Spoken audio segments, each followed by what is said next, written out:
Bonjour et bienvenue dans la Comics Fair, le podcast qui fait le tour du monde des comics pour vous en présenter ses trésors cachés. Je suis votre hôte, Spade, et pour m'accompagner, il a réglé le convecteur temporel de sa Fiat Punto pour arriver au bon moment, Crêpigeon.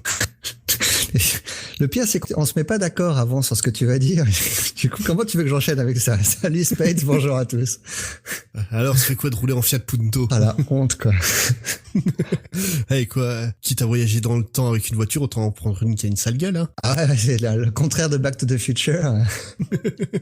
Bon, revenons à ce qui nous intéresse aujourd'hui. Donc, on est venu pour parler d'un comics, d'un auteur qu'on adore tous les deux. Ouais, on va parler de 1602, une mini-série en 8 épisodes écrite par Neil Gaiman et illustrée par Andy Kubert. Elle a été publiée par Marvel entre 2003 et 2004. Et 1602, ça sonne comme une date. Est-ce que c'est le cas? Eh oui, c'est une date en fait. L'histoire met en scène les héros de l'univers Marvel qui sont dans l'Angleterre de fin de règne de la reine Elisabeth en 1602. Alors l'histoire elle est assez complexe et très difficile à résumer. Ben, je vais essayer. En gros, des nouveaux mutants apparaissent. Parallèlement à ça, arrive sur le nouveau continent Virginia Dare. Virginia Dare, elle est assez connue, on en a parlé dans l'épisode Paper Girl, c'est le premier enfant anglais né sur le continent américain. Oui. Elle arrive donc sur le continent anglais accompagnée d'un natif américain. Et parallèlement à ça, encore une fois, on a des conditions climatiques très étranges qui font craindre à Nicolas Fury et à Stephen Strange la fin du monde. Rien que ça. C'est un comics très très riche en personnages et en situations. Et c'est très complexe, beaucoup plus qu'il n'y paraît en tout cas. Et mais c'est pas très surprenant parce que son scénariste, comme tu l'as dit, c'est quelqu'un qu'on adore tous les deux, c'est le génial Neil Gaiman. Ah, Neil Gaiman qui aime beaucoup faire compliqué, hein. Donc Neil Gaiman, il est né le 10 novembre 1960 à Portchester en Angleterre, ce qui lui fait donc 57 ans. Il est d'origine juive ashkénaze, donc juif d'Europe de l'Est, et il a été élevé à la fois dans la tradition juive et dans le culte de la scientologie. Regarde. En fait, ses parents sont devenus des cadres importants de l'église de scientologie, au point que le statut de son père, qui est devenu donc attaché aux relations publiques de l'église de scientologie, a empêché Neil Gaiman de rentrer dans certaines écoles en Angleterre. Ah, carrément, je savais pas du tout ça. Mais le truc, c'est qu'il vivait en fait les deux cultes en même temps, quoi. À la maison, t'avais Shabbat et t'avais je sais pas quelle fête scientologue, quoi. Ouais, la fête de la comète. Voilà, on va dire ça. Pour expliquer donc à nos auditeurs qui connaissent pas, la scientologie est une secte créée par un auteur de science-fiction du nom de L. Ron Hubbard. Et donc, la base de son culte, c'est donc un grand empereur galactique qui aurait réuni 4 milliards de personnes sur la Terre il y a plusieurs milliards d'années, puis qui a balancé des bombes atomiques dans les volcans pour tuer tout le monde. Et en fait, si on va mal, c'est les âmes de ces morts-là qui se greffent à nous. C'est un concept. Soyons d'accord. Donc, pour en revenir à Neil Gaiman, lui, c'est un enfant précoce qui a su lire dès l'âge de 4 ans. Et il va vite devenir un passionné des univers de l'imaginaire, notamment en tant que bon enfant anglais Lewis Carroll, donc Alice au Pays des Merveilles et de l'autre côté du miroir. Toujours avec un Lewis, mais C.S. Lewis, donc l'auteur de Narnia. Ouais. Et Tolkien, qu'il va découvrir dans la bibliothèque de son école et qui va profondément le marquer, bien qu'il n'aura que les 2 premiers tomes de disponibles. Donc il sait toujours pas si l'anneau a été détruit? Si, parce qu'en fait, il a lu tellement de fois ces 2 premiers tomes que ça va lui permettre de gagner un concours de lecture dont la récompense va être le moyen d'acquérir le 3e tome. Et donc il y a beaucoup d'auteurs, et un des auteurs qu'il considère comme une de ses références absolues, moi c'est un auteur que j'aime beaucoup et qui tend à être de plus en plus oublié, c'est Roger Zelazny. Oui, le cycle d'Ambre. Notamment Étoile immortelle, beaucoup de romans très très passionnants qui mêlent beaucoup la croyance et le fantastique et la SF. C'est des mélanges assez détonnants et je comprends qu'il ait ses références. Ça ressemble assez à l'œuvre globale de Gaiman, ouais. Ouais. Et justement, cette jeunesse littéraire très particulière et les conditions religieuses un peu communes dans lesquelles il vivait, ça explique vraiment son style particulier. Et concernant justement ces 2 religions, il va dire en fait d'elle que c'est les cultes de sa famille, mais qu'il y adhère pas vraiment. Il va définir son point de vue sur la religion en général en disant « Je pense que l'on peut dire que Dieu existe dans l'univers d'essai. Je ne me lèverai pas et ne clamerai pas l'existence de Dieu dans le nôtre. Je ne sais pas. Je pense qu'il a probablement 50% de chance. Ça ne m'intéresse pas vraiment. » Donc il se déclare pas vraiment athée, il se déclare pas croyant, juste il s'en fout, quoi. C'est, je crois, le meilleur concept possible. On s'intéresse plus aux mythologies autour des religions que du message lui-même, quoi. En gros, sa vision de la foi, c'est un peu comme on parlait pour John Michael Straczynski. C'est pas qu'il croit spécialement en Dieu ou pas, c'est juste plus le côté spirituel qui l'intéresse que réellement religieux, quoi. Mais bon, pour en revenir à donc sa condition d'auteur, il va toujours être intéressé par l'écriture, il va surtout être passionné par les techniques d'écriture qu'il voit chez ses références, notamment C.S. Lewis. donc l'auteur de Narnia, où il est halluciné par l'utilisation que fait C.S. Lewis des parenthèses. D'accord. C'est une méthode qui le fascine et qui vraiment, en fait, on retrouve énormément ça dans ses œuvres, pas forcément en parenthèse, mais où il va faire des apartés, comme il raconte une histoire et il nous parle directement à nous sur un autre sujet au bout d'un moment. Ouais. À côté de ça, donc il va poursuivre des études de journalisme pour pouvoir quand même écrire et en même temps il s'amuse à rédiger des nouvelles sur son temps libre. Et pour lui vraiment la situation va se débloquer en 1984 à travers 2 événements. Tout d'abord il va sortir son premier livre. Est-ce que tu sais c'est quoi? Le premier roman de Neil Gaiman, non, je sais pas. Eh ben ce n'est pas un roman, c'est une biographie. D'accord. D'un groupe de musique. Devine lequel? Alors, en Ouais. 84, Ouais. c'était un groupe de l'époque ou c'est quelque chose de... Un groupe de l'époque est très connu pour l'époque. les Cure ou Dépêche Mode, quelque chose de ce style-là? Duran Duran. Ah ouais, pas mal. C'est inattendu hein, quand même. Mais et justement, hein, cette biographie qui a jamais été rééditée depuis, aujourd'hui elle se recherche et se spécule à prix d'or. Hein. Tu t'en doutes bien. Duran Duran, qui quelques années après fera la musique d'un James Bond. Hein. Eh oui. Donc le deuxième événement qui va tout débloquer pour lui, c'est en fait un jour il attend son train à la gare à la Victoria Station de Londres. Et pour passer le temps, il voit une petite boutique, tu sais genre un kiosque à journaux quoi. Il va jeter un œil et il va découvrir un petit comics, un truc qui s'appelle Something, écrit par un de ses compatriotes. J'en étais sûr que ça allait être celui-là. Forcément, on revient toujours à Alan Moore. Ouais. Et justement, voilà, Alan Moore, là, il découvre Alan Moore avec Something et il hallucine sur la manière dont le mec écrit. Il a une qualité de narration qui est incroyable. Et donc, lui, il se débonde pas. Il est anglais, Alan Moore aussi. On va chercher où il habite et puis on va le contacter, quoi. Et donc, il contacte Alan Moore et lui dit, écoute, je trouve ça génial ce que tu fais. Et puis, il parle et puis les deux, ils s'entendent super bien. Et Alan Moore, décide de lui expliquer comment écrire des comics. Et il va vraiment lui donner des explications de A à Z. C'est quasiment, ça va devenir à la fois son mentor et son maître. Et Moore va être tellement satisfait de ce que lui propose Gaiman en qualité d'écriture pour des comics qu'il va carrément lui laisser sa place lorsqu'il va quitter donc la série Marvel Man en Angleterre, donc Miracle Man aux États-Unis. C'est compliqué, sérieux. Ah, c'est encore plus compliqué maintenant parce qu'il veut même plus être crédité sur ce titre-là, Alan Moore. Tout à fait. Oui, maintenant c'est écrit par l'homme dont on n'a pas le droit de dire le nom. C'est ça. On va l'appeler Voldemort. Mais donc Gaiman en fait va beaucoup travailler sur aussi des titres pour 2080, forcément comme tout anglais hein. Forcément. Obligé d'y penser. Et c'est justement là qu'il va découvrir un dessinateur qui va devenir un collaborateur très régulier, Dave McKean. Il fera notamment beaucoup de travail sur Sandman avec lui. Oui, et puis en fait, ils vont écrire des graphic novels ensemble, donc des polars assez noirs sur lesquels le style de McKean va très très bien, quoi. On en parlait dans l'épisode sur Understanding Comics, le style de McKean, moi je le qualifie d'abstrait. Ah oui. Oui. C'est pas toujours évident de savoir ce qui se passe dans les dessins. Et McKean, c'est avec lui que Gaiman va commencer l'aventure américaine en partant travailler pour DC Comics. Donc à mon avis, ça a été un petit coup de fil de son copain Alan Moore encore une fois en 88.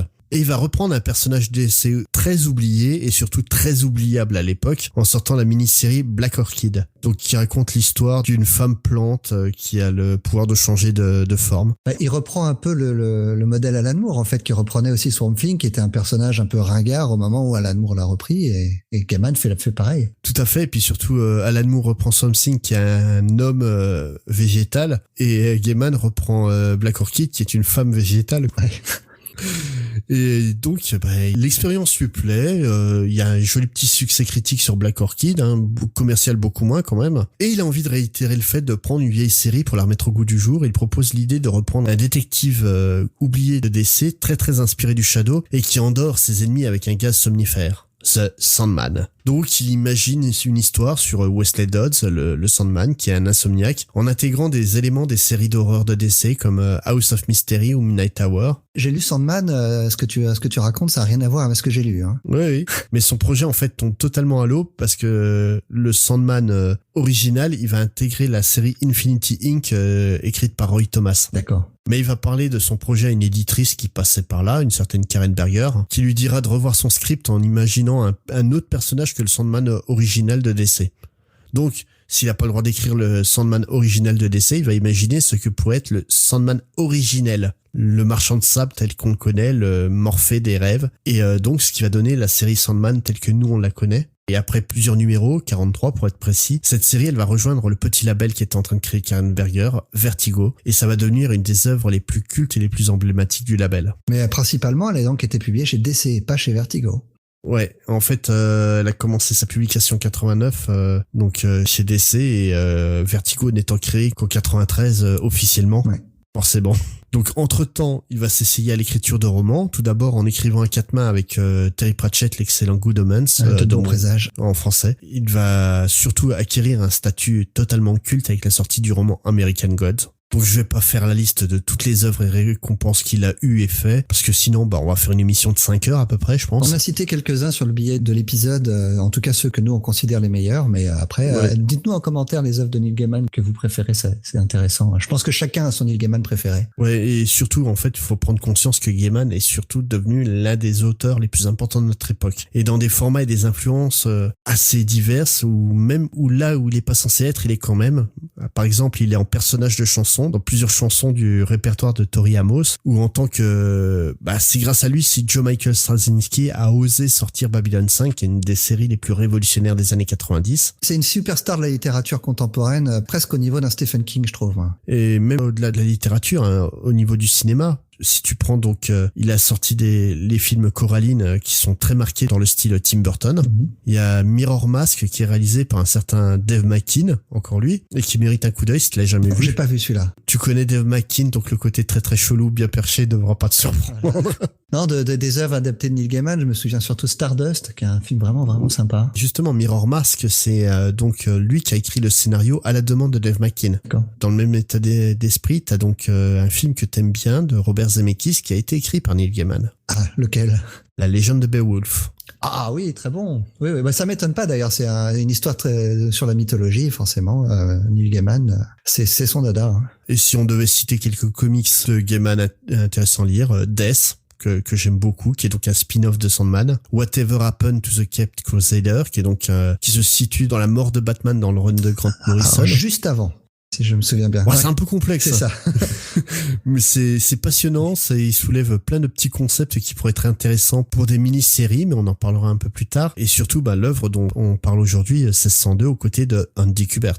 Andy Kubert qui est aussi au dessin sur Whatever Happened to the Caped Crusader. Oui. Alors, c'est difficile de parler d'Andy Kubert sans parler un tout petit peu avant de son papa, Joe, qui est, je sais pas ce que t'en penses, mais pour moi, en tout cas, c'est un des dessinateurs les plus importants du Silver Age et du Bronze Age chez DC. Hein. C'est un des dessinateurs les plus importants du comics tout court. Ouais. Alors, il a aussi, il a édité longtemps, hein, mais il a été très connu pour ses dessins, notamment sur Sergeant Rock, qui était une série très très populaire dans les années 60. Hein. On a déjà parlé des séries de guerre dans les années 50 et 60. Et il est également encore très connu, et son influence va rester très longtemps, parce qu'il a fondé la Joe Kubert School of Cartoon and Graphic Art en 1976. Donc c'est une école qui est destinée à former des futurs talents du comics, qui on doit notamment à Amanda Conner, à Shane Davis ou Alex Maliv. Mais la liste est longue comme le bras. Ou Rex Morales qui a officié sur Identity Crisis. Exactement. Ou Andy Kubert et Adam Kubert, les fils de Joe.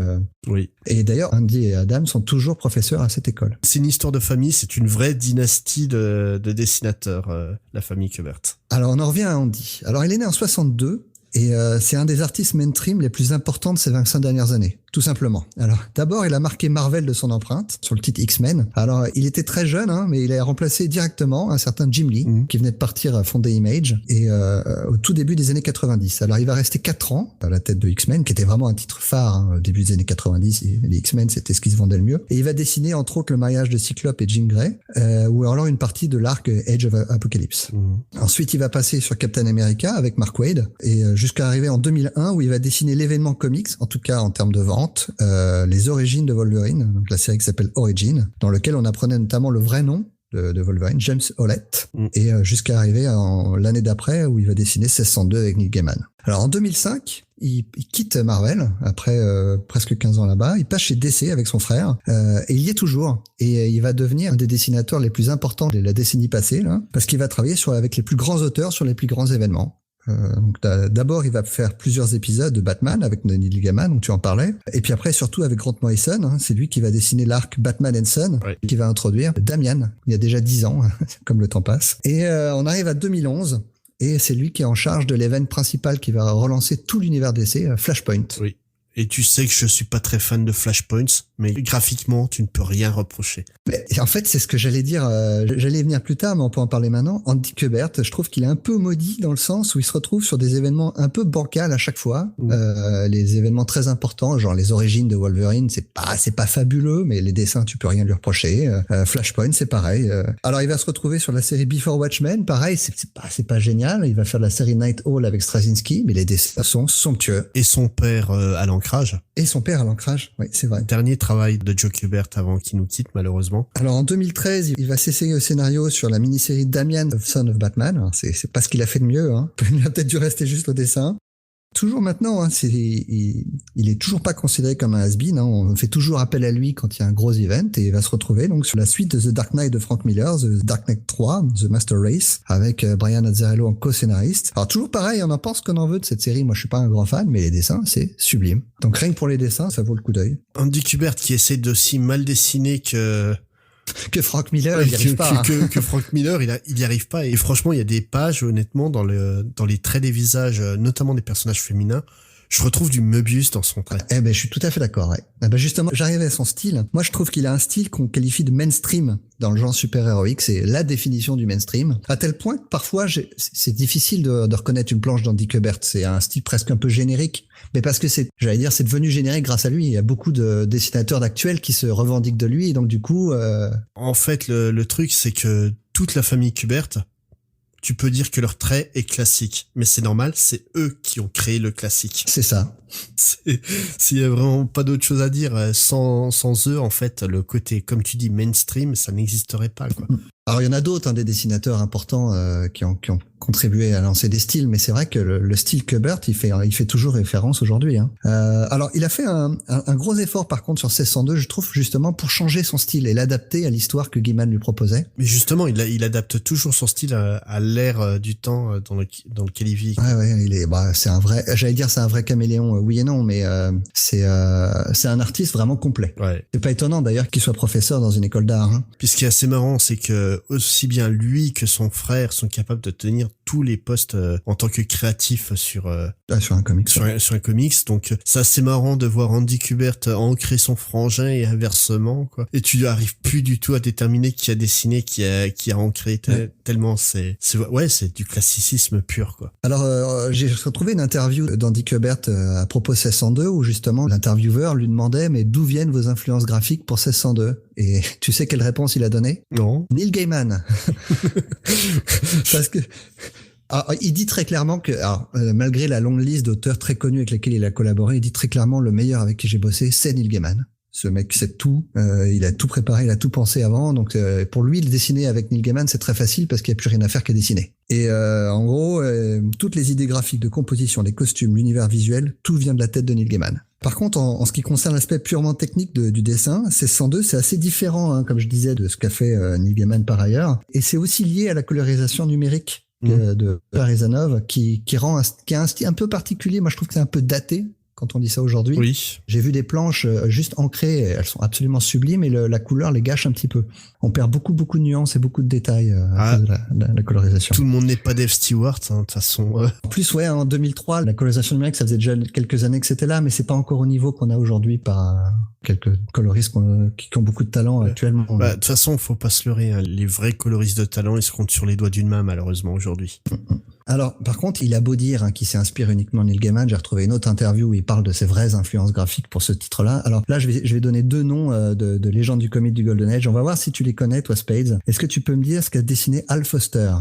Ça, c'était Prince Vaillant? C'est ça. Ah, bravo, tu m'épates. Et Alex Raymond, un peu plus connu. Quand même. C'est le créateur de Flash Gordon, voilà. Et j'allais dire Rip Kirby, mais oui. Ouais. Et j'ai mis quelques planches de ces deux artistes sur le billet et quand on compare à 1602, les influences sont évidentes. Ouais. C'est là qu'on voit vraiment le vrai talent d'Andy Kubert qui peut, parce qu'il veut faire un comics élisabéthain, il va reprendre des histoires de Prince Vaillant qui se passent au Moyen-Âge. Ouais, mais le truc, tu vois, on entend souvent dire que les dessinateurs de maintenant dessinent mieux qu'à l'époque. Je suis désolé, la moitié de la profession de la bande dessinée, que ce soit comics, bande dessinée et manga, est pas capable d'arriver au niveau de détail d'un Al Foster. Ah ouais, et puis en plus, allez voir le nombre de planches qu'il produisait. C'est un truc de malade. Non, c'est Al Foster, c'est resté une légende. Il y a une bonne raison. C'est vraiment, ce type est extrêmement doué. Alors par contre, donc 1602, quand j'ai fait le pitch, on parlait des personnages Marvel dans un univers différent, donc à une autre époque. C'est un petit peu une tendance du comics où on a eu plusieurs histoires comme ça qui sont passées dans des mondes un peu alternatifs. Oui, tout à fait. En fait, 1602, c'est un exercice de style qu'on appelle une uchronie. Mais on va expliquer un peu ce que c'est exactement. Et ben justement, moi je préfère le terme anglais pour uchronie. Est-ce que tu sais ce que c'est? Non, vas-y. Alternate history. Ouais. Donc une histoire alternative. C'est beaucoup plus éloquent que uchronie. Et c'est donc un genre de fiction dans lequel l'auteur va spéculer sur la manière dont le cours de l'histoire sera altéré si un événement particulier voyait son déroulement changer. Donc en gros, on prend n'importe quel événement historique, on change un détail et on voit ce qui se passe autour. C'est la série télé Sliders. Ou Retour vers le futur. Tout à fait. Et la première trace d'Uchronie, tu sais de quand elle date? Ah bah je pense que c'est au moins aussi vieux que la littérature. De l'Antiquité, la première trace retrouvée, elle date exactement de -27 avant Jésus-Christ. Ouais. Et c'est l'historien romain Tite-Live qui imagine dans son livre Histoire de Rome depuis sa fondation, il va parler en fait d'un 4e siècle avant Jésus-Christ théorique, où Alexandre le Grand, plutôt que d'aller développer son empire en direction de l'Est et donc vers l'Indus et compagnie, il va plutôt venir vers l'Ouest et rentrer en conflit avec le tout jeune empire romain. Je t'avoue que je n'ai pas lu ce livre. Je l'ai lu il y a très très longtemps. C'est donc ce style littéraire... avant d'être perçu comme une vraie possibilité de fiction, c'est surtout vu comme un exercice de l'esprit, où tu vas essayer vraiment de construire une vraie nouvelle histoire à partir d'un élément qui est modifié. Et beaucoup d'intellectuels vont s'essayer à ça. C'est notamment un jeu dans les grandes facs américaines d'essayer d'écrire des uchronies, quoi. Mais le premier texte vraiment considéré comme une vraie uchronie, ça sera le roman du français Louis Geoffroy, Napoléon et la conquête du monde. Ah. Donc en gros, ça raconte ce qui aurait dû vraiment exister. Voilà. En fait, Louis Napoléon Geoffroy, oui, parce qu'il s'appelait vraiment Louis Napoléon, hein, l'auteur, est né durant l'empire de Napoléon. Son père était un officier de l'armée napoléonienne qui était un fanat de l'empereur. Donc en fait, son bouquin va raconter l'histoire de Napoléon Bonaparte qui a évité la débâcle en Russie et qui a donc, suite à ça, réussi à conquérir le monde. Mais il y en a beaucoup d'autres qui vont lui emboîter le pas, notamment l'américain Nathaniel Hawthorne, donc qui a écrit La Lettre écarlate, qui va écrire aussi une uchronie derrière, et un certain Winston Churchill. Churchill a écrit une uchronie qui s'appelle... Dans laquelle il n'était pas alcoolique. Ça, je crois que dans toutes les dimensions de l'univers... il a écrit une uchronie qui s'appelle « Si Lee avait gagné la bataille de Gettysburg ». D'accord. Donc qui parle d'un monde, enfin d'une Amérique où les confédérés ont gagné la guerre de sécession et où une personne, donc le narrateur de l'histoire, imagine donc une Amérique où les confédérés ont perdu. Donc en gros, c'est comme c'est une mise en abîme d'une uchronie au sein d'une uchronie. C'est exactement ce qu'on retrouve dans l'œuvre la plus célèbre du genre, donc Le Maître du Haut Château de Philippe K. Dick. Ouais. Qui lui donc raconte l'histoire d'une Amérique qui a été envahie par les forces de l'Axe, donc l'Allemagne d'un côté, puis le Japon de l'autre et une zone neutre au milieu. Voilà, et où une personne raconte l'histoire d'une autre vision de l'Amérique où les Alliés auraient gagné la guerre. C'est une vraie mise en abîme d'Uchronie dans l'Uchronie, hein. C'est très très particulier. Et donc cette arrivée du genre dans la SF avec Philippe K. Dick, elle est logique et elle se fait surtout par le biais des pulps, où beaucoup d'auteurs vont s'amuser à apporter des éléments fantastiques dans les événements historiques. Et puis comme on l'a souvent dit, les comics, ça s'inspire toujours de la culture pop dont elle découle. Et l'un des points les plus intéressants des uchronies, c'est la génération de la théorie des univers parallèles. Donc en gros, si tu changes un détail, ça te crée pas donc une nouvelle ligne temporelle, mais un nouvel univers où cette ligne temporelle existe. Et cette idée, elle fait une incursion directe et extrêmement importante chez DC Comics dans un premier temps. Est-ce que tu devines à peu près la date? Années 50 avec Flash. Ouais, 1956 avec l'arrivée de Barry Allen dans le rôle de Flash. À partir de ce point exact, DC explique clairement que tout ce qui a été publié avant, donc depuis 1938, c'est un monde parallèle de ce nouveau monde qui ne connaît le précédent que par l'intermédiaire de comics qui vont inspirer son nom à The Flash. Et donc le Flash original continue de vivre sur une Terre 2, aux côtés de Batman et Superman qui vieillissent. Mais ça, on vous en parlera une autre fois un peu plus en détail. Pour l'heure, faut comprendre que la notion de continuité dans les comics, elle inclut pas que tout se passe sur le monde existant, et que donc des continuités alternatives peuvent exister. Donc comme je disais, par exemple, tu as Terre 1 et Terre 2 chez DC. Si tu prends ces continuités, que tu changes un détail... Oui, tu vas en créer encore une. Voilà, et en fait, le truc, c'est là, est-ce qu'on peut créer des uchronies à partir des continuités alternatives? Donc qui sont déjà eux-mêmes des uchronies à la base. C'est ça, donc des uchronies d'Uchronie. Voilà, là ça va beaucoup trop loin dans la réception. Mais le truc, c'est que ça, c'est l'idée derrière la série What If, créée par Marvel en 1977. Donc on part quand même de 56 à 77, il y a quand même presque un vide sur la notion d'Uchronie. What if, on peut traduire, c'est et si. Et si. Et donc les et si, c'est... Et si Adolf Hitler était très gentil. Voilà, c'était donc une série qui était racontée par Uatu, le gardien, donc c'est une entité cosmique qui est sur la Lune et qui regarde la Terre. Ils ont carrément créé une série donc qui s'appelait What if. Voilà, qui a fait 47 numéros pour la première version. Et donc Uatu regarde la Terre et voit tous les parcours possibles de l'histoire à partir de certains éléments. Et il va donc nous raconter ce qui se serait passé si certains instants plus ou moins clés auraient été modifiés. Ouais. On obtient donc des histoires qui racontent ce qui se serait passé si les 4 Fantastiques n'avaient pas rejeté la candidature de Spider-Man, si ce dernier avait arrêté l'assassin d'Oncle Ben avant qu'il tue Oncle Ben. Ah oui, bien sûr. Si Bullseye avait pas tué Elektra, si les Avengers n'avaient jamais été créés, et parfois même des idées qui sont revenues dans la vraie continuité plusieurs années après. Du genre, dans cette série qui est sortie donc durant la fin des années 70, on a un épisode « Et si le clone de Peter Parker avait survécu ?» Ce qui va donner donc presque 20 ans plus tard la saga du clone. Ouais. Et si Hulk avait été un barbare, ce qui va donner Planète Hulk. Ou encore dans le numéro 10 de cette série qui se nomme sobrement Et si Jane Foster avait trouvé le marteau de Thor.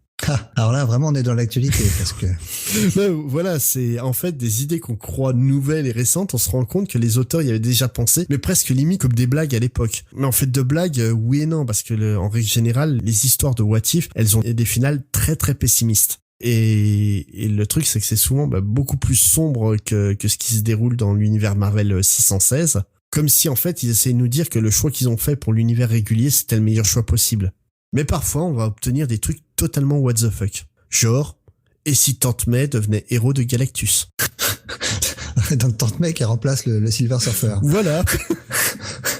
Je l'imagine pas sur un surf d'argent, la Tante May. Non, c'est Tante May en version dorée qui vole. Voilà. Bon, pourquoi pas. Ou alors un épisode que j'aime beaucoup dont je t'ai envoyé une planche lorsqu'on préparait. Superbe, ce fou rire. L'épisode en question, c'est si Uatu le gardien devenait artiste de stand-up. Et c'est un épisode, mais comment le qualifier? Ah non, c'est pas ça que tu m'as envoyé. Toi, tu m'as envoyé le Ghost Rider. Mais c'est tiré de cet épisode où en fait tout l'épisode c'est Uatu qui part en vrille totale et qui va faire des fans totalement pourris et où il essaie de réimaginer les concepts de What If en 10 fois plus bizarre que qu'en temps normal, quoi. Mais la planche que je t'ai mis et puis qu'on mettra dans le billet, elle vaut le coup d'œil, j'avoue. Le Ghost Rider, et si le Ghost Rider était un bébé, on voit le berceau de l'enfer. Ou en train de balancer un chat par la queue au-dessus de sa tête, oui, en disant je vais apporter la vengeance une fois que j'aurai trouvé quelqu'un pour me changer ma couche. Voilà, c'est ça. Mais oui, forcément, chez Marvel, fin des années 70, début des années 80, la drogue. Il y a que ça, je pense. Et de son côté, chez la concurrence, dès 1956, DC Comics a développé des dimensions alternatives, mais sans vraiment s'en servir. En fait, ils sortaient au gré des envies des histoires qu'ils intégraient ou pas la continuité. Mais durant les années 80, je crois qu'on en a parlé quelques fois, de petits événements pas très importants, comme la sortie de trucs comme le Dark Knight, Watchmen, ou Whatever Happened to the Man of Tomorrow de Alan Moore. C'est tous des récits difficilement intégrables à la continuité classique d'ici, et ça leur donne l'idée d'explorer un peu mieux le concept. Et en fait, c'est suite à une de ces explorations, donc qui va s'appeler Gotham by Gaslight par Brian Augustine et Mike Mignola. Mike Mignola au dessin, tout jeune. Qu'ils ont enfin compris le potentiel de ce qu'ils avaient entre les mains. Donc je rappelle, 1956, Gotham by Gaslight, ça doit être 88. Les mecs, ils ont quand même mis 32 ans pour réagir, c'est quand même dingue.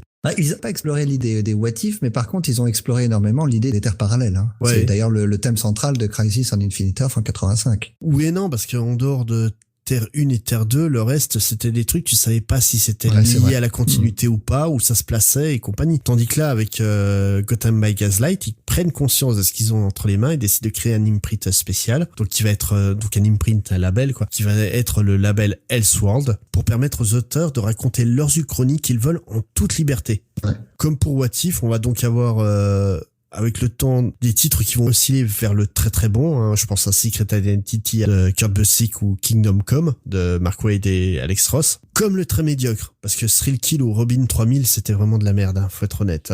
Donc l'idée du label Elseworld va être abandonnée à ma grande peine suite à l'excellente maxi-série hebdomadaire 52, puisque Morrison va essayer de structurer un multivers cohérent pour DC avec plus ou moins de succès. Donc Plus parce qu'il a fait Multiversity et que c'était génial. Moins parce que DC s'en fout complètement de ce qu'il a fait, quoi. C'est ça le problème, oui.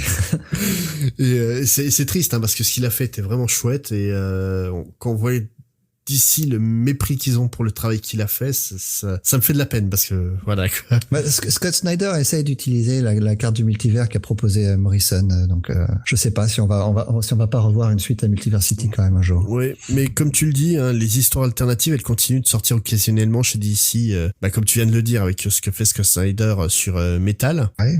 Il y a une série Nightwing en ce moment qui sort aussi, qui est dans un univers alternatif. New Order. New Order, ouais c'est ça. T'as aussi eu Supergirl Being Super, qui était sorti l'an dernier, qui était sympathique à lire. Ouais, même plus que ça, c'est une très bonne série. Et qui est sorti récemment chez Urban. On a aussi Superman American Alien. Par exemple. Voilà. Donc il y a plein de bons titres qui sortent comme ça, mais c'est vrai que maintenant, en fait, le fait de plus avoir ce label Elseworld, c'est pénalisant, je pense. Mais on va en revenir à 1602. Maintenant que j'ai expliqué à peu près ce que c'était, pourquoi c'est particulier à sa sortie et en quoi ça correspond vraiment avec l'univers régulier Marvel. 1602, c'est sorti, on l'a dit au début, en 2003. Alors, 2003, c'est une époque un peu particulière parce qu'on est juste après un tout petit événement qui s'est passé aux États-Unis le 11 septembre. Oui. Et les comics, il y a pas que les comics qui ont été influencés par cet événement, beaucoup de films. Toute la société, voilà. Oui. Et les comics notamment ont été, en tout cas le ton général des comics et les histoires racontées dans les comics ont été énormément marquées par cet événement. Et c'est un vrai trauma hein, qui a traumatisé les auteurs, surtout que en 2003, chez Marvel comme chez DC, ils habitaient, tous les auteurs étaient à New York hein, quasiment. Ouais. Alors c'est pour ça que la plupart des gros événements de l'époque reflètent ce trauma. Alors dans la décennie 2000, on va connaître chez Marvel Avengers Disassembled, qui voit la dissolution des Vengeurs, House of M, où une grande majorité des mutants va tout simplement être éliminée, et puis après le pinacle, Civil War, carrément, l'affrontement de deux idéologies suite à une explosion ayant causé la mort de nombreux enfants. Donc c'est l'événement post-11 septembre évident. Hein. Civil War. Ouais. Chez DC, hein, c'est pas en reste non plus. On a eu Identity Crisis et Infinite Crisis qui vont aussi voir s'affronter les super-héros entre eux sur un même modèle de paranoïa. Et même avant, hein, je pense, de mémoire, ça doit tourner aux alentours de 2003, mais on avait déjà Graduation Day qui était un crossover entre les Titans et la Young Justice qui se finit de manière apocalyptique et tu comprends qu'il n'est rien de changé, quoi. Bah, c'est vraiment toutes ces histoires, c'est un petit peu le même concept du fameux ennemi de l'intérieur qui a vraiment traumatisé les Américains. Et Neil Gaiman, il est en 2003 et dans cet environnement créatif, toutes les histoires comme ça sortent autour de lui. Et lui, il est à un état d'esprit très différent. C'est peut-être parce qu'il est anglais et qu'il se sent un peu moins concerné ou parce qu'il a un esprit de contradiction, mais il veut aller à contre-courant de ce que font les autres. Et surtout de ce qu'attend le public. C'est ce qui fait de lui un vrai bon auteur, hein, je pense. Hein. Il essaie toujours de surprendre son lectorat. Alors au tout départ, il a aucune idée de ce qu'il veut raconter. Il savait juste qu'il voulait pas raconter. Alors, il voulait pas d'avion, pas de gratte-ciel, pas de bombes, pas d'armes à feu, pas de guerre et surtout pas de manichéisme. Donc il sait vraiment pas ce qu'il veut faire. Alors il est en vacances à Venise, en Italie, et c'est une ville qui est évidemment chargée d'histoire et de culture, et c'est là qu'est eu l'idée de raconter une histoire liée au personnage de l'univers Marvel, mais dans le passé. Ouais. C'est ce qui fait vraiment de 1602 un comics particulier, c'est qu'il utilise des personnages très connus de l'univers Marvel classique, qui est comme tu l'as dit, l'univers 616, et il va les intégrer dans un univers très réaliste se déroulant à la cour de la reine Elisabeth. Voilà, en fait, le décalage de personnages dans l'histoire, c'était un truc qui se faisait beaucoup dans les années 90. On pense à Medieval Spawn, Medieval Batman, Medieval Witchblade et compagnie. Mais le truc, c'est que c'était toujours dans des contextes très très fantastiques. Ouais, alors que là, pas du tout. Hein. Ouais. Bah, si, il y a de la fantaisie, mais l'univers est exactement tel que... Ouais, voilà. L'univers d'un Medieval Batman, tu ne peux pas y croire une seconde. Tandis que l'univers de 1602, même s'il se passe des événements fantaisiste et fantastique, ça reste cohérent. Donc il va adapter ses personnages à l'époque où l'histoire se situe. Hein. Donc par exemple, il va conserver les caractéristiques premières des personnages en question. Donc j'ai deux exemples. Nicolas Fury, qui est dans l'univers classique 616, qui joue un espèce de super espion à la tête d'une organisation, justement... C'est du contre-espionnage, oui. Voilà. Et évidemment, dans 1602, Sir Nicolas Fury, et c'est l'espion en chef de la reine Elisabeth. Alors un autre exemple, un petit peu plus tarabiscoté, c'est le personnage du Grand Inquisiteur. Alors, je vais faire un petit jeu, toi évidemment, tu sais qui c'est, mais pour les auditeurs. Alors c'est un enfant qui a vécu dans le ghetto juif de Venise. Alors, il va s'en enfuir et il va être baptisé. Ensuite, il va faire la connaissance d'un autre enfant. Ils se rendent compte tous les deux qu'ils ont des pouvoirs un petit peu particuliers. L'un peut contrôler les esprits, tandis que l'autre contrôle le métal. Bon, là, je pense que tout le monde l'a reconnu. Ça me rappelle vaguement quelque chose, hein, c'est dingue. Alors, sauf qu'à l'âge adulte, ce personnage qui peut contrôler le métal, il est devenu inquisiteur en chasse des mutants pour les exécuter. Pas vraiment un personnage très sympathique. En fait, il exécute les mutants seulement dont les pouvoirs sont visibles et il garde ceux dont les pouvoirs sont forcément un petit peu plus cachés, il les garde sous son aile pour les faire travailler à son service. Et son ennemi direct, une fois adulte, est l'ancien ami d'enfance, c'est ce personnage qui s'appelle Carlos Xavier. Il a fondé un institut dans lequel il recueille et cache les mutants persécutés par ce fameux grand inquisiteur qui est évidemment, vous l'avez reconnu, Magneto. Bah oui. Alors et puis qui est aidé d'une nonne en rouge et d'un coursier très rapide. Voilà. Alors c'est des exemples parmi tant d'autres parce qu'on va retrouver énormément de personnages familiers de l'univers Marvel. Alors certains sont très très faciles à reconnaître, hein. Évidemment, vous avez tous reconnu Magneto. Encore que moi, ma première lecture de 1602, Magneto, on le reconnaît, on sait pas tout de suite que le grand inquisiteur c'est Magneto. Hein. Mais d'autres sont beaucoup plus difficiles à reconnaître. Ça contribue, je trouve, au plaisir de lecture. J'ai essayé justement de reconnaître qui est qui. Et c'est fait avec plus ou moins de subtilité et ça concerne pas seulement les personnages très connus, hein, pas seulement, mais c'est vraiment parfois c'est des seconds, voire des troisièmes couteaux de l'univers Marvel. Oui. Et aussi ce que je trouve vraiment intéressant avec ce que fait Gaiman, c'est qu'il utilise des personnages historiques de l'univers Marvel. Alors je mets historique entre guillemets, hein, je fais le signe des guillemets, personne ne le voit par moi, mais parce que c'est des personnages, il utilise des personnages qui ont été créés pour la plupart par Stan Lee au début des années 60. Et il tombe pas dans le piège ou dans la facilité d'utiliser des personnages très connus ou très populaires en 2003, à l'époque où il écrit le comics. Donc il aurait pu utiliser Wolverine par exemple, qui était la gigastar chez Marvel à cette époque-là. Mais non, il préfère utiliser les personnages historiques de l'univers Marvel. La recréation de Marvel en tout cas. Et surtout en fait qu'il les repositionne à leur place historiquement dans l'univers Marvel classique. Et non seulement leur place mais aussi leur caractère. Comment dire, l'exemple le plus marquant je trouve c'est Daredevil. Enfin Matthew Murdock qui s'appelait pas Daredevil dans 1602 et il est pas du tout dark, sombre comme il va le devenir dans les années 80 sous Frank Miller. Il est comme il était dans les années 60. Oui, et le truc c'est qu'en fait le premier groupe de super héros de l'époque qui apparaît, c'est le premier groupe de super-héros qui est apparu chez Marvel donc en 61. Donc les 4 fantastiques, ouais. Ouais, tout à fait. Et alors, là où 1602 pour moi c'est un comics vraiment passionnant, c'est que Gaiman en plus il réussit à introduire son histoire de super-héros. C'est une histoire de super-héros assez classique, hein, mais il les introduit au sein directement des événements historiques qui sont des à cette époque-là. Et il fait interagir les personnages réels avec les personnages fictifs. Alors, j'ai déjà mentionné la reine Elisabeth, mais la conspiration des poudres datant de 1605 est citée dans le comics. Virginia Dare, qui est un personnage essentiel de cette histoire, on en a déjà parlé dans l'épisode consacré à Paper Girl, mais c'est le premier enfant de parents anglais né sur le Nouveau Monde en 1587 dans la fameuse colonie de Roanoke dont tu nous parlais. On va pas revenir dessus. Hein. Non. Et il y a également le futur roi, c'est James, donc c'est Jacques en français. Voilà, Jacques VI d'Écosse, alias Jacques I d'Angleterre, alias James Stewart. Alors, je pense que Neil Gaiman doit pas beaucoup l'aimer, ce roi, parce que il est toujours représenté avec un verre à la main. Donc, en gros, Neil Gaiman suggère que c'était un bon gros alcoolique. Ah non, mais Jacques Ier a fini complètement alcoolique. Hein. En fait, il a attrapé la goutte, donc il l'a buvé après, quoi. D'accord. Il le montre aussi comme étant un personnage ayant de fortes pulsions homosexuelles. Ça, on n'a pas confirmation par contre. Je ne sais pas. Alors, c'est en ce sens que 1602 de Gaiman et Kubert, c'est un parfait exemple d'une œuvre postmoderne. Alors, ça a été théorisé, hein, je le sors pas de nulle part, par James Fleming, qui a écrit un article dans Interdisciplinary Comic Studies, dont je laisse un lien dans le billet de l'épisode. Alors, le modernisme, pour faire très simple en littérature, c'est un genre qui est assez difficile à définir parce que les auteurs qui sont qualifiés de postmodernes nient eux-mêmes le fait d'être postmodernes. Mais bon, pour donner une définition, l'idée, c'est de saper les fondamentaux afin de révéler l'absurdité de l'existence. Il ne doit pas y avoir de distinction entre culture supérieure et inférieure, et le pastiche est très souvent utilisé. Donc là, on est vraiment dedans. Parmi les auteurs postmodernes les plus connus, il y a William S. Burroughs, évidemment, Bret Easton Ellis et Alan Moore, le mentor de Neil Gaiman. Et Alan Moore refuse d'être considéré comme un auteur postmoderne. Oui, mais Alan Moore refuse tout. Bientôt, il va refuser de s'appeler Alan Moore. Ah non, il l'a déjà fait. Alors, pour revenir à 1602, ce qui fait de 1602 une œuvre postmoderne, alors on a un mélange de styles qui est vraiment propre aux comics. Par exemple, il y a le style propre aux comics, mais il y a un style littéraire élisabétain, notamment lorsque le barde, le ménestrel Matthew Murdock chante. Là, c'est vraiment écrit dans un style très pompeux, assez difficile à lire pour nous, en plus non anglophones. Mais ça, c'est vraiment un choix voulu de la part de Neil Gaiman. Il n'y a pas seulement ça, il y a un traitement qui est très ironique, hein, j'en parlais, réservé au roi James, qui est toujours montré à verre à la main. Ça aussi, c'est considéré comme du postmodernisme. Même Elisabeth, elle est pas bien représentée non plus. Hein. C'est une momie. Elle est fatiguée, la reine Elisabeth. Et pas seulement ça, le fait aussi que Neil Gaiman, comme je le disais, se pose en opposition par rapport au style majoritaire de son époque, donc le fameux style post-11 septembre dont je parlais, ça peut être considéré comme du postmodernisme.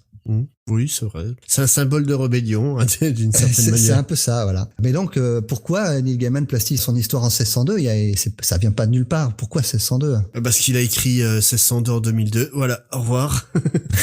Voilà.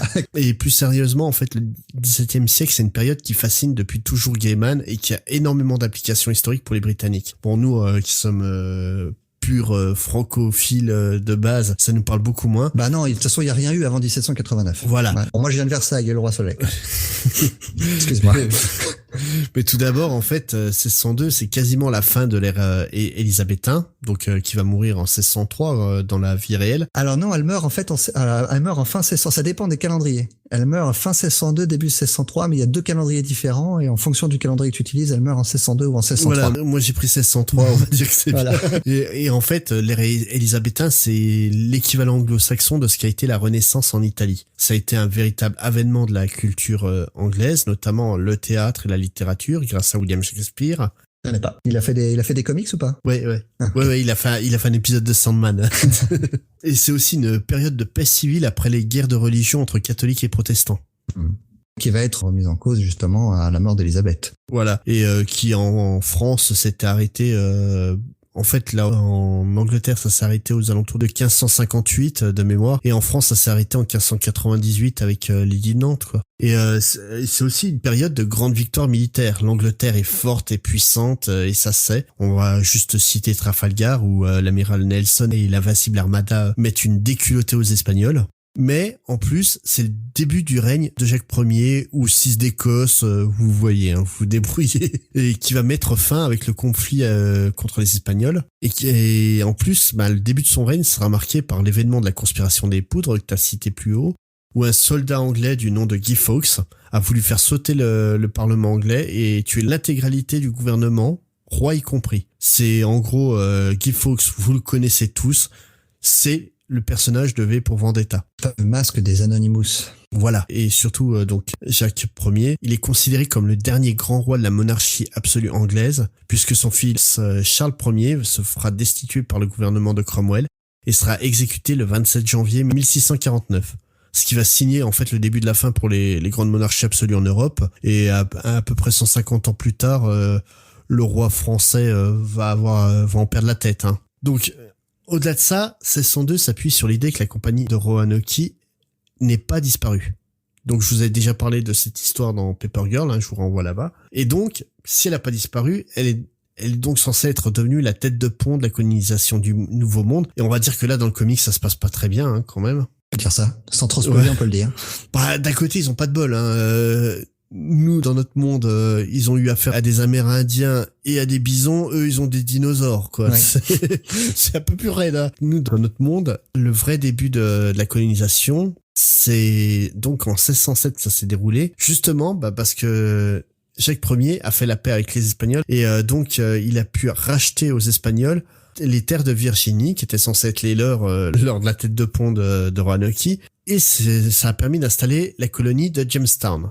Donc ceux qui ont vu Pocahontas, vous avez entendu parler de Jamestown puisque c'est vraiment l'histoire du dessin animé Pocahontas, de tous les films qu'on tournait autour. Puisque Pocahontas, en fait, c'est une presque histoire vraie.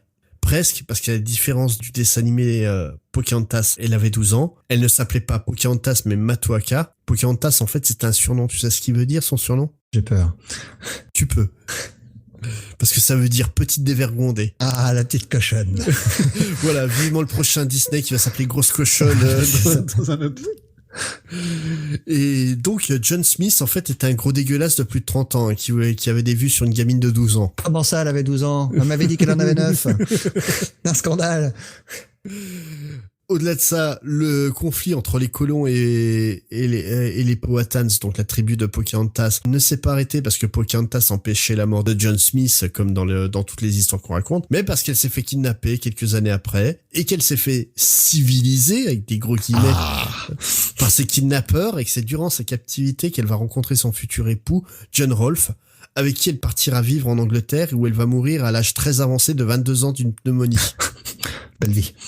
Ouais, je rappelle que la chanson phare du dessin animé Pocahontas, ça s'appelle L'air du vent. Pour un truc sur une meuf qui meurt d'une pneumonie, c'est quoi le moyen là, les gars? Ah, c'est moche. Ah, franchement, bravo Disney. T'as vraiment mauvais esprit, Space, hein. Tu gâches tout. Voilà, le truc, c'est que donc toute cette partie-là historique, c'est ce qui fait que ça rend cette période hyper intéressante. Mais donc, c'est sorti en 2003, tu m'as dit 1602, et est-ce que ça s'est bien vendu? Ah bah, très bien. Je crois que c'est une des seules fois où on parle d'un comics qui vraiment a été numéro 1 des ventes. Le numéro 1 qui est sorti en août 2003, c'est vendu à 150 000 exemplaires. Hein, donc, ce qui est même, en tout cas à l'époque, c'était vraiment beaucoup. Et jusqu'au numéro 8, le dernier qui est sorti en avril 2004, qui s'est vendu à 100 000 exemplaires, qui était 4e des ventes ce mois-là. Pour donner une comparaison, c'est à peu près ce que vend Batman en ce moment. 100 000 exemplaires tous les mois. Ouais. Donc c'est vraiment un gros succès. Mais bon, Neil Gaiman, quoi, voilà, c'est le nom fait vendre. C'est ça. Et Andy Kubert, qui était la gigastar des dessinateurs Marvel de l'époque aussi. Hein.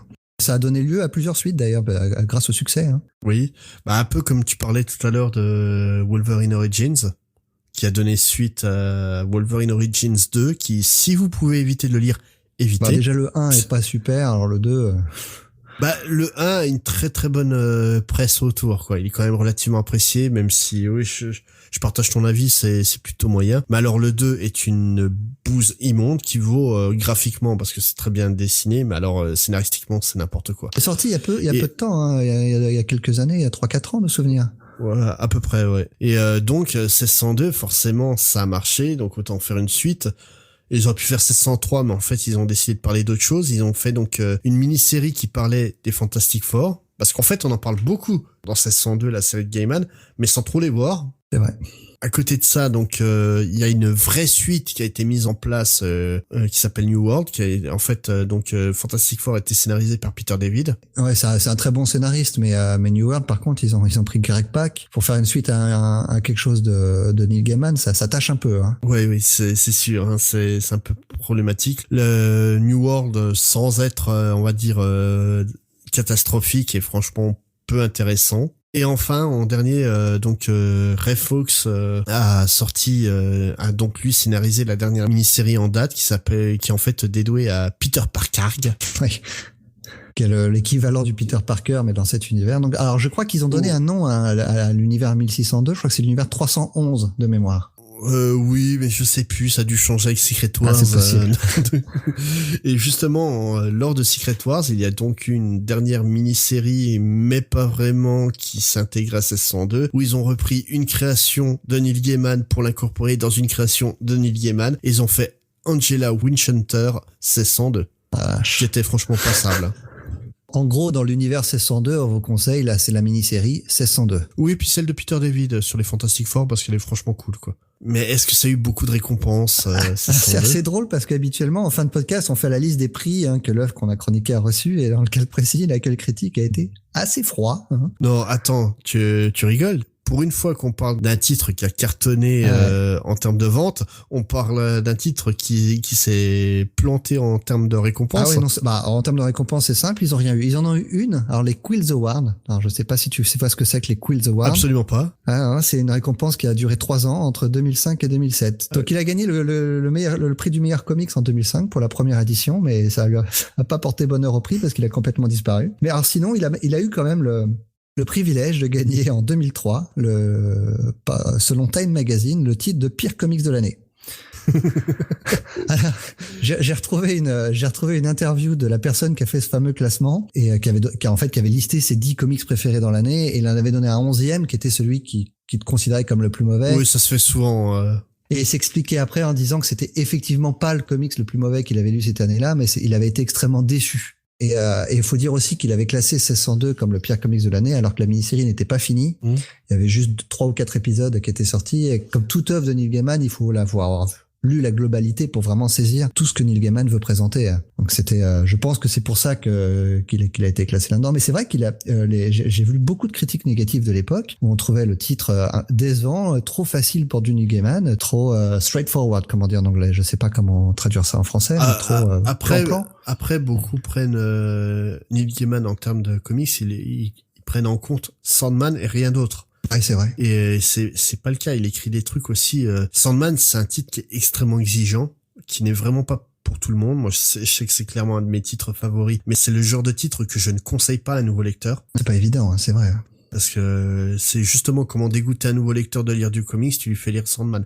Et pourtant, c'est vraiment excellent. À partir du moment où tu as la culture littéraire et la culture comics autour pour en profiter, ça devient génial. Mais Gaiman, à côté de ça, il écrit des trucs qui sont très lisibles par le grand public, quoi. En fait, à chaque fois qu'il sort un de ces titres-là, j'ai l'impression que ça dérange les gens, quoi. Je sais que son Whatever Happened to the Dark Crusader, The Cape Crusader, je crois, ouais, a été très très mal perçu à l'époque, et moi je trouvais ça extraordinaire. Et c'est vrai ce que tu dis, parce que il a pas peur il a pas de raison d'avoir peur, mais ça le dérange pas d'écrire des livres pour enfants. Coraline que tu citais, c'est un livre pour enfants. Oui. Comment il s'appelle, The Graveyard Book. Je sais pas comment il a été traduit en français. Je crois qu'il a pas été traduit en français, justement qu'ils ont gardé. Ouais, donc c'est aussi des livres pour enfants, donc à la narration très simple, très linéaire, très bien écrit évidemment, parce que c'est Neil Gaiman. Mais et 1602 s'inscrit dans cette tradition-là, dans son style, même si l'histoire est beaucoup plus complexe qu'elle y paraît au début, en tout cas. Hein. Bah en fait c'est ça la force de Gaiman. En fait, voilà, il a augmenté son talent avec le temps, et je suis sûr qu'il écrirait Sandman aujourd'hui, il l'écrirait pas du tout comme il a écrit à l'époque, beaucoup moins verbeux. En fait, faut pas oublier que les techniques de narration, elles ont évolué avec le temps. Aujourd'hui, on suggère beaucoup plus de choses par l'image que par le texte, alors qu'à l'époque, quand il a fait Sandman, c'était l'inverse. Lui et Alan Moore, d'ailleurs, dans les années 80, leur comics était très verbeux. Hein. Voilà. Le truc, c'est qu'il est pas tout le temps verbeux, mais même quand ça a l'air facile, une de ses œuvres, que ça soit un roman ou que ça soit un comics, il y a tellement de niveau de lecture que ça en devient excellent. Ouais. Alors le fait aussi qu'il y ait une réception, comme je l'expliquais, glaciale, vient peut-être aussi du fait justement qu'il était complètement à contre-courant de ce que faisaient les autres auteurs. C'est peut-être une autre explication. Je sais pas. Moi, en tout cas, je trouvais 1602 à lire aujourd'hui. Je trouve ça vraiment excellent. Oui, moi pareil. Et donc, c'est sorti sous quel format Ah bah c'est sorti en single à l'époque et maintenant on le trouve toujours, il est disponible sans problème en tout cas en volume relié en VO, en hardcover et en softcover chez Marvel sans problème. Mais par contre en VF je crois que c'est un petit peu plus difficile de le trouver aujourd'hui. En fait le problème c'est que ça a été publié il y a déjà quelques années. Je pense que la plupart des stocks sont liquidés, donc sans passer par le marché de l'occasion, je pense que ça va être dur. Bon, à moins que vous ayez un comic shop qui en ait un en réserve, un invendu en réserve, mais c'est vrai que sinon c'est le cas. Faudrait que Panini le ressorte parce que c'est un titre, je pense, qui a un potentiel. En fait, le truc c'est que Panini a une démarche assez particulière pour sortir ses titres. Ils vont déjà les sortir au format 100%, qui à l'époque était des formats souples. Aujourd'hui, c'est du format en couverture rigide. Moi, je l'avais lu à l'époque en souple quand il était sorti en 100%, donc c'était il y a plusieurs années. Oui, ça a été peu de temps après la sortie originale. Et donc après le 100%, ils vont le sortir donc dans la gamme Deluxe, donc format agrandi et couverture rigide. Et en règle générale, ça comprend au moins 2 volumes de la collection 100%. Et si c'est vraiment un titre important, que le titre est complètement épuisé, ils envisagent de le sortir par la suite dans d'autres collections comme la collection Marvel Select, qui est en fait une collection à couverture souple, papier on va dire pas bas de gamme mais pas loin, mais ça permet d'avoir vraiment des trucs qui sont plus diffusés et à un moindre prix, quoi. Donc c'est pas on est là maintenant en fait, on attend l'apparition du Select, quoi. Voilà, à la rigueur, je sais qu'elle a été publiée aussi dans la collection Hachette sur Marvel. Ouais, donc ça fait vraiment partie des titres phares de Marvel. Ah oui, non, c'est considéré comme étant un grand titre de Marvel, de la même manière que Red Son chez la concurrence, quoi. Ah, je ne vois pas de quoi tu parles.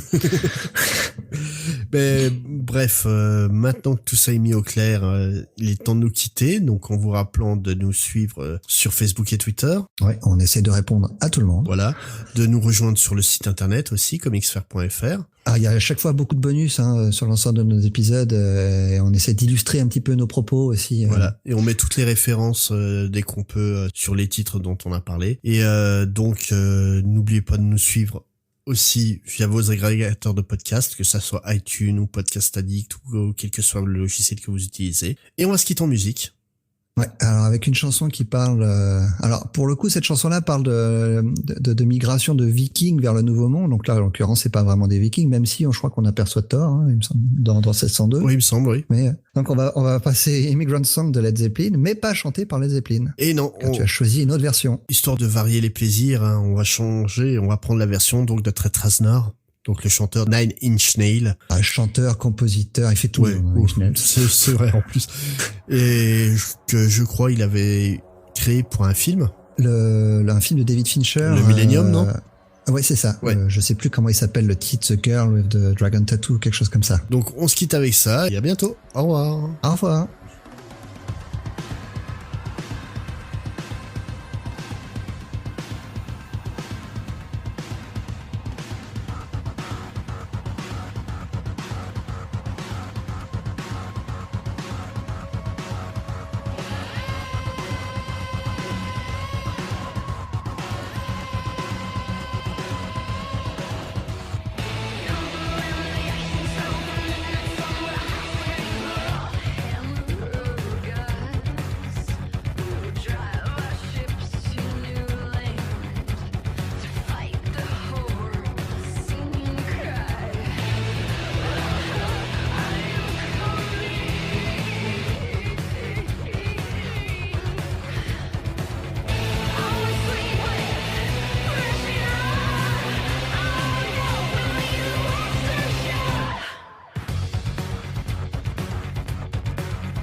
Ça vient pas de nulle part. Pourquoi 1602?